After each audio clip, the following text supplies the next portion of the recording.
விட பெரிய அரிசியை எப்படி தூக்கி செல்கிறாய்? அடடே, பார்த்து கொண்டிருக்கும் போது உள்ளே சென்று விட்டாயே. நானும் முன்னை போல் சிறியதாக இருந்தால் உன்னுடன் வந்திருப்பேனே என்றாள் கண்மணி. சற்றென்று அவளுடைய உடல் அதிர்ந்தது.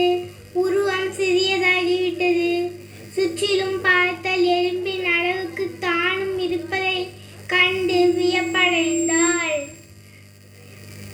எறும்பு நுழைந்த புற்றுக்குள் இறங்க முயற்சி செய்தாள். தடுமாறினால் பொத்தென்று புற்றுக்குள் விழுந்தாள். எறும்பு, இந்த புற்றுக்குள் இத்தனை அலைகளா? எறும்புகளின் சேமிப்பை கண்டாள். எறும்பு புற்றுக்குள் அங்கும் இங்கும் சென்று பார்த்தாள். வியப்பு குறையாமல் புற்றை விட்டு வெளியே வந்தாள். மரத்தடியில் அமர்ந்தாள். மரத்தின் மேலே ஒரு தேன்கூடு இருந்தது. தேனீக்கள் எப்படி கூடு கட்டுகின்றன? தேனை சிந்தாமல் எப்படி சேமிக்கின்றது? பார்க்க வேண்டுமே என்று நினைத்தால் உடனே அவர்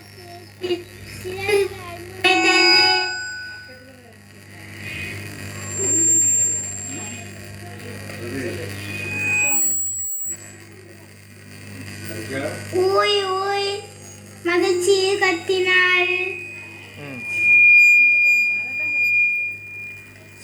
இருக்க முடியுதா?